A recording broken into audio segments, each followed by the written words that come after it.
production precedes consumption, and that your ability to consume, we all want stuff. We all want more stuff, right? We all want a higher standard of living. I guess in a certain sense, we all want fancier stuff or fancier houses or fancier cars. You don't have to stimulate that. That's just a natural human drive and desire.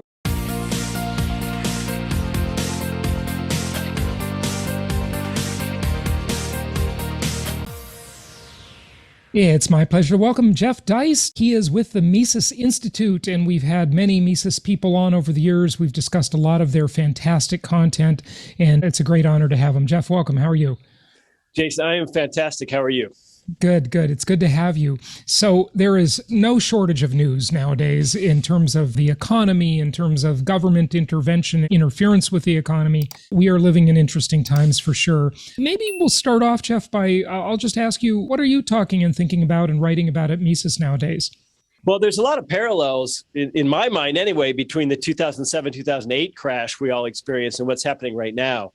And, while we certainly don't feel like we're in a crash and we don't necessarily feel like we're in a bubble with respect to equities or housing or anything else, I think a lot of what's happening is in slow motion. And I think just this enormous amount of money, both on the fiscal side with Congress and the monetary side with the central bank, have really sort of given us a false sense of security. It's given us some breathing room. I think a lot of the underlying fundamentals for the economy are really rocky. And part of that is, regardless of what you thought of the economy before COVID, when you shut down the world for 12 months or 16 months or 18 months, that has a lot of repercussions. We live in a global just-in-time delivery system. Yeah. And we're finding that out. When you cut production, when you send people home, when you pay them not to work, that's not just a switch which you can turn back on. And if you go to your local restaurants, you'll find out just how true that is. But if we look at semiconductors, for example, somehow we got ourselves in this situation where almost all the semiconductors we use in America are sourced from the tiny country of Taiwan. Mm-hmm. And now, semiconductors are in your refrigerators, they're in pickup trucks, they're in your Apple iPhone, they're in your Xbox, they're in everything. And so when you get a big delay on those, for example, that filters throughout the economy. We saw this earlier with lumber, which has recovered somewhat since. And of course, that affects housing very directly. We're seeing it on the employment side. We're seeing this at all kinds of hourly and lower paid jobs where people are struggling to find a clearing rate. I guess you could call it the market rate, but I think the government exploits this, a clearing rate for lower wage jobs. So there's a lot of dislocations in the economy right now. And we're really hearing this from construction folks as well. I don't think things are as rosy as portrayed. And I think I think the Fed and Congress have probably bought some time by giving people enhanced unemployment benefits, by passing out these PPP loans. And I think the markets have probably liked that. But I don't think that all this can go on indefinitely without seeing some pain, whether that's on the inflation side or whether that's on the, on the side of just goods and services we all want to purchase. Yeah, I couldn't agree more. There's so much to slice and dice in your comments there. Of course, the chip shortage it's killing the automakers. It is truly amazing to me that we're still talking about shortages. It seems like that should have cleared the system 6 to 8 months ago, but yet here we are, and almost every vendor we source products from in my businesses is complaining about a shortage. And, maybe to some extent they're using that as an excuse to raise prices, or maybe it's real. It's probably a blend of both. And then, the restaurant workers, nobody wants to work. Why would they when you can make more money staying at home? So the government is really creating inflation in a way that I didn't really consider in that they're forcing private businesses to compete with enhanced government perks due to COVID. And so now they're having to pay fast food workers $20 an hour, $500 signing bonuses. Whoever heard of a fast food job paying a signing bonus? What is this, a professional sports team or something? It's crazy. Well, where I live, a small college town, there's not only signing bonuses, but there's walk-in interviews and free food and all this. But what's so difficult to predict or understand about this is that there's two sort of twin opposing forces at work, and one of which, the shutdown itself, the enhanced unemployment benefits. All of these things are hugely deflationary. When people stop traveling, when they stop going to work, when they stop eating out, when they stop driving their car as much, that's just less economic activity. That's hugely deflationary. And at the same time, whenever there's gross uncertainty in the economy, people naturally save more money. You'll see cash balances increase. It's the most natural and predictable thing in any severe recession. So that's extremely deflationary, both on the side of wages and also on the side of prices. So Congress and the Fed believe in inflation. Not only they believe in it, it's their policy. It's their Bible. You kidding me? Right. It's their business plan. Yeah.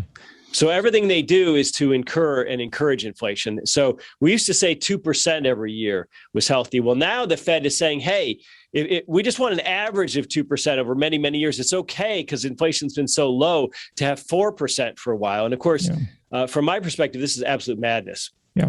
It is. It is. And that genie doesn't go back in the bottle very easily.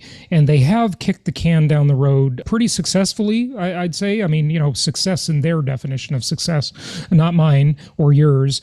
But, the question is, where is this going? And when you mention deflationary pressures, yes, but we saw that it was such a short-lived thing.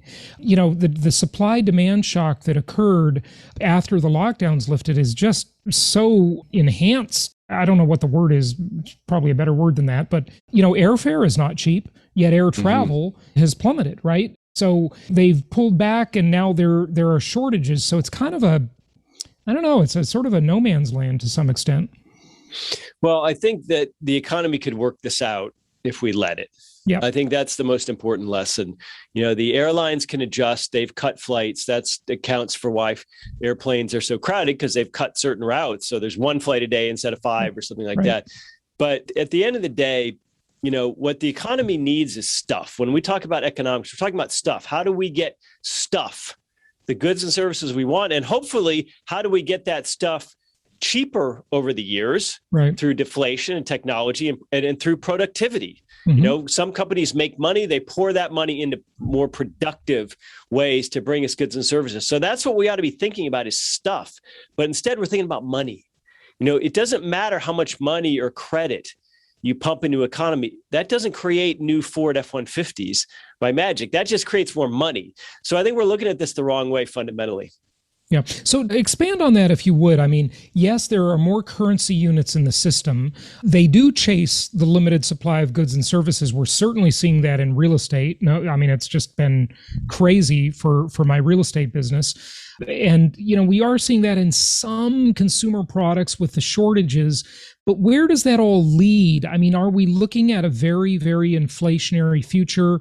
And if so, how long does it last? Of course, it will be uneven. If you have comments on the unevenness of this potential inflationary future, please comment on that. Well, the unevenness is the rub. That's the inequality that we talk about. And I would say the Fed, not capitalism, is the biggest driver of that, because people who are more connected get the new money sooner in the process. And the poorest people, the people living on fixed incomes, people who are retired and can't work anymore, tend to get it last. So that's called the Cantillon effect, after a famous French economist. Richard Cantillon, So that's the rub. But, I think we've been living in an inflationary environment. We just haven't seen it as such, because for the most part, since the crash of 2008, and now since, I guess we could say, the crash of March 2020, that's gone into assets. And so we've seen enormous price inflation in equity markets. We've seen it in housing. We've seen it in education. We've seen it in some services like medical. But we haven't seen it too much in just day-to-day across the board prices at the grocery store, let's say. I don't think, this is a prediction, I could be wrong, but I don't think that the Fed nor the Treasury are going to be able to contain inflation in the 2020s at the consumer price level the way they have been since the 2008 crash. I think this time around, some of that money is going to find its way into the prices we all see. And we all understand shrinkflation. We all look at meat prices at the grocery. Gas and groceries are the two most visible signs for average folks. And if those two are going up, I think Biden and the Democrats are going to have a hard time in 22. Well, I hope they have a hard time in 2022, that's for sure. But, the alternative is only a little better. It's not that much better, but it is what it is. So the chances for a double dip or the turn in the business cycle, it's just been amazing to most economists, including myself, that they have just been able to continue this house of cards economy. And when I say they, of course, I'm talking about the US government and central bank, but also every other country to a lesser degree. Of course, the US has a huge advantage with reserve currency, biggest military, et cetera, et cetera. But, how long can they keep this going? At what point do the chickens come home to roost, as the saying goes? Can they do this for 10 more years, 50 more years, 100 more years? Who knows? Well, I do think that there's a falsity to the economy in the sense that we measure things by GDP. I think GDP is a useless aggregate. Let's not forget that it includes government spending. So all you have to do is sign a $2.9 trillion CARES Act, like Congress did last April, and you've got a bunch of new GDP. So I don't weigh much by that. So how long this can go on? I mean, a lot of people in my circles were decrying this stuff in 1971. So, we have to admit when we've been wrong about that. It can go on a hell of a lot longer than we think. And here's the thing, is that currencies are relative. So as long as the rest of the world is as or more profligate, then the US dollar and US bonds, US treasuries continue to look good by comparison, right? You can still get a percentage point or 1.10 or whatever you can get on a 10-year. So versus negative interest on most Euro bonds. So that's the difference, is that Uncle Sam has a lot of built-in advantages. And I understand if politicians want to exploit that. I just wish they'd be a little more honest about it. Right. I couldn't agree more. It is a game of relativism. It's a compared to what game. And the U.S. is in a better position than the other countries, most of them at least, for sure. But at some point, the math can't continue to work. I mean, unless you're just going to create massive inflation, which of course, like you alluded to earlier, is a wealth transfer, and it creates more concentration of wealth because of the Cantillon effect. And that's certainly what's happened this time around. I mean, it's public. Everybody knows the billionaires are just getting insanely rich, and there's a whole segment of the population that just doesn't have much of a voice that is being impoverished by this. And I don't know if I'd agree with you on the grocery comment, though. It seems like groceries are getting quite expensive. And I'm sure they're getting more expensive, but I guess not to the degree of other assets. So fair enough. Well, the best purchase we made last year, and it took several months, was a big freezer for our garage, because now we buy meat on sale. And you're buying futures. Yeah. But it's a strange time in America, and we can't. Here's what we do know, is that America's pretty resilient, and relative to other countries, America's pretty productive.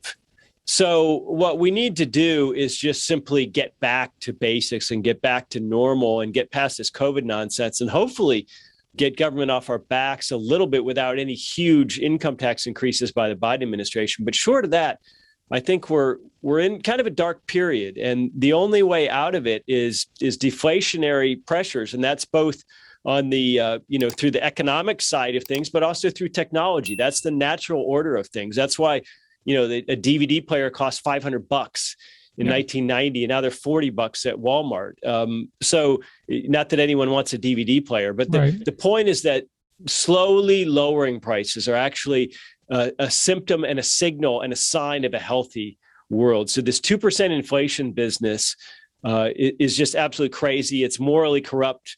It's exceedingly damaging to the poor. And, what we need to do is wake up more Americans to this express policy of their own government to harm them. I agree. And so they'd argue that, they're trying to play the Phillips curve.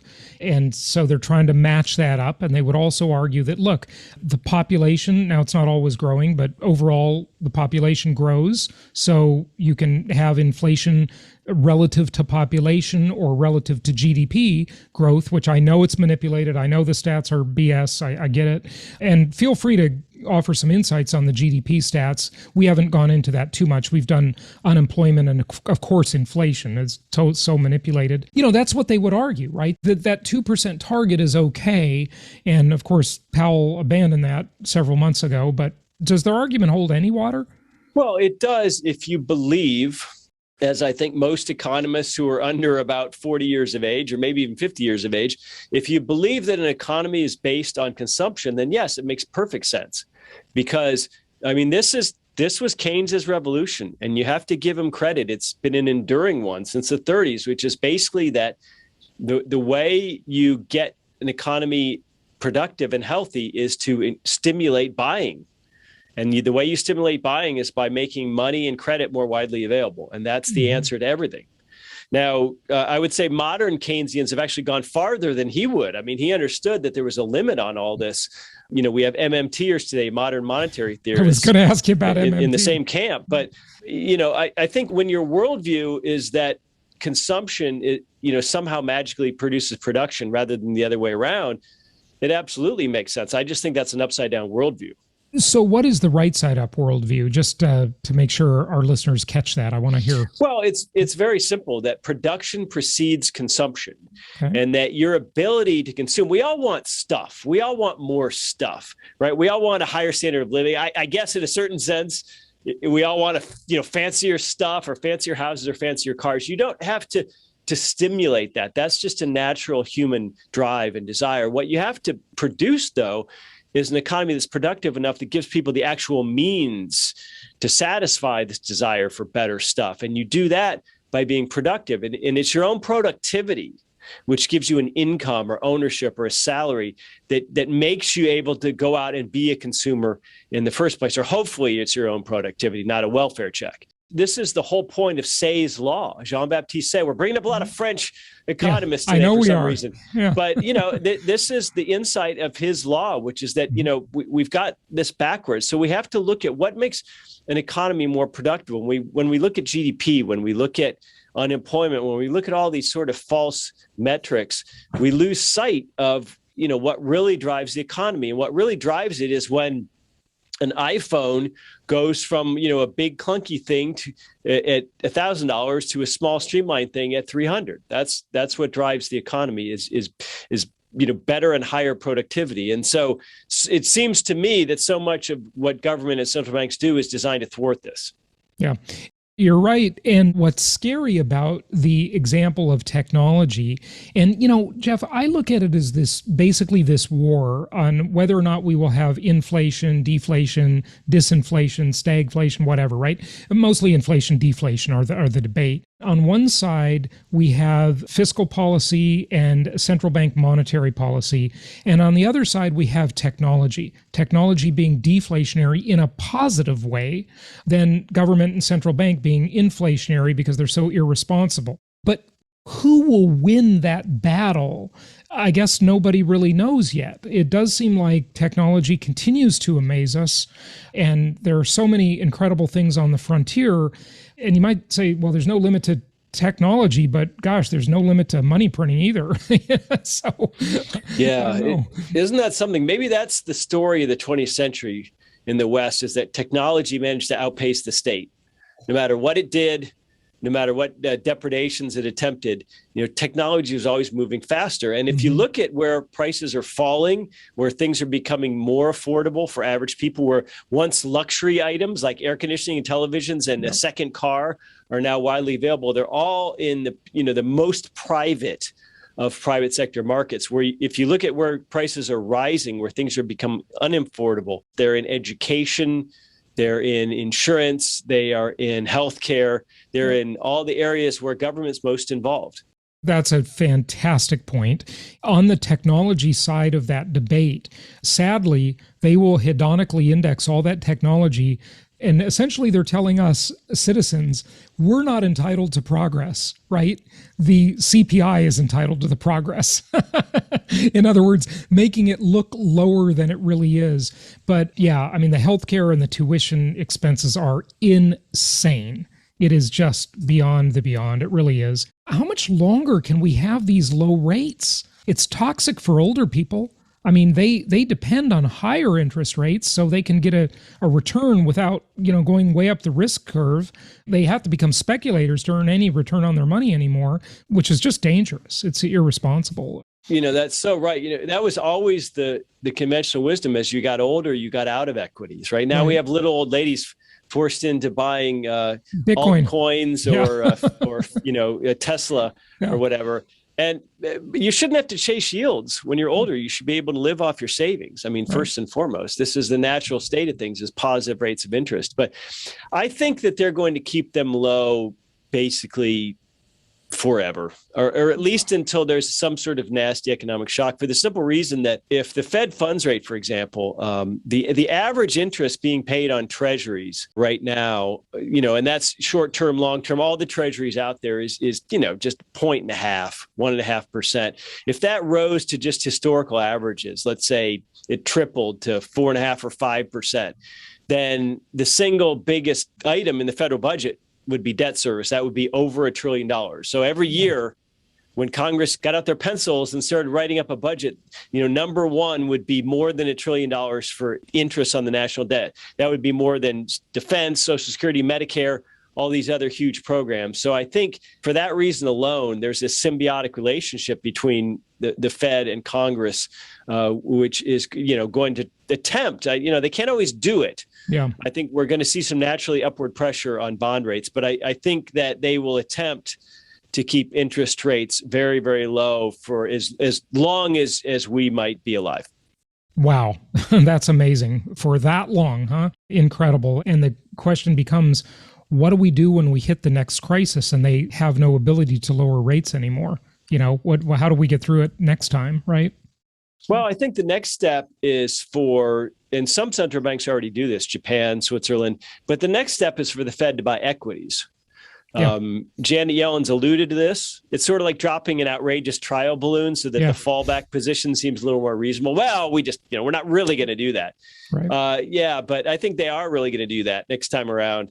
And that's the natural progression of things, is just to prop up equity markets so that we don't have a crash, at least a nominal crash there. What they can't control, everything we've been talking about on your show today is about nominal numbers, right? You can have a nominal inflation, you can have nominal stock prices, nominal housing prices, nominal food prices, but what I think they can't control is real rates of interest and real return on investment, because at some point, I think the reality of the marketplace just overrides their machinations.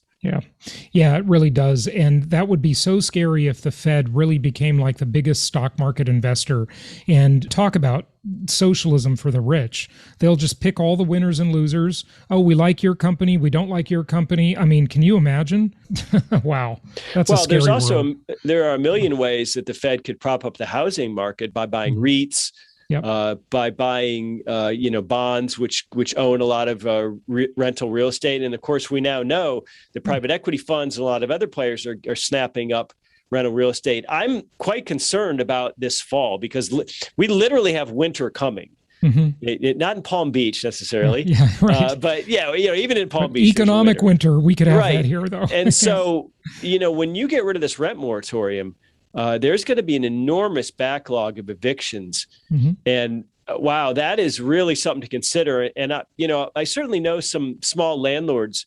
I'm not one myself, but they've told me even before the COVID crisis, there's nothing a local police officer or local sheriff hates worse than to go to someone's home. It could be a single mom with small children, and to physically forcibly evict them after they've exhausted, they're weeks behind even the court order.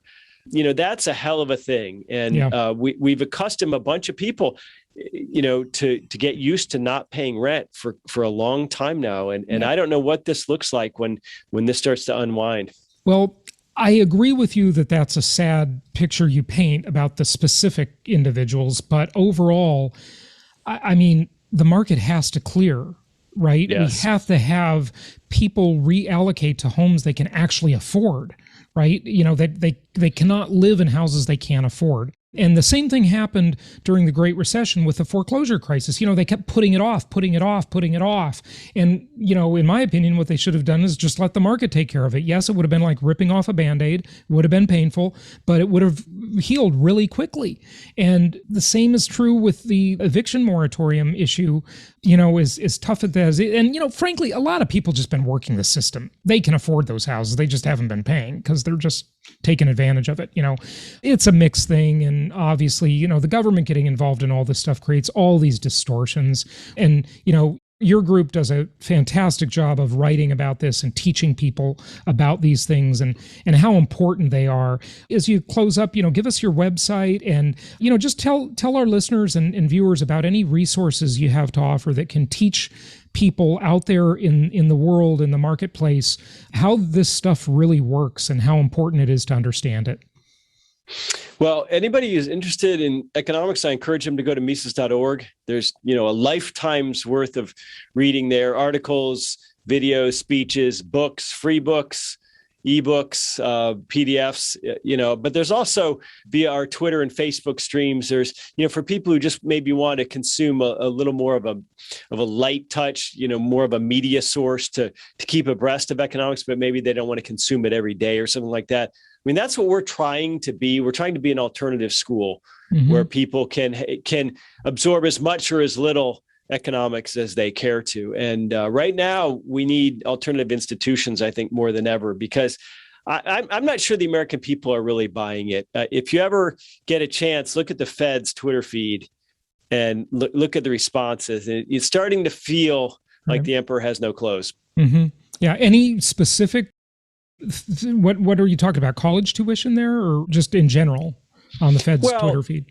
Yeah, the Fed tweets about a lot, and they obviously the other day they were tweeting about Powell's tepid announcement that, we're going to start tapering and buying fewer bonds. And nobody believes that because they've said that before, and they switched course even before COVID. They stopped tapering with the repo surprise of fall of 2019.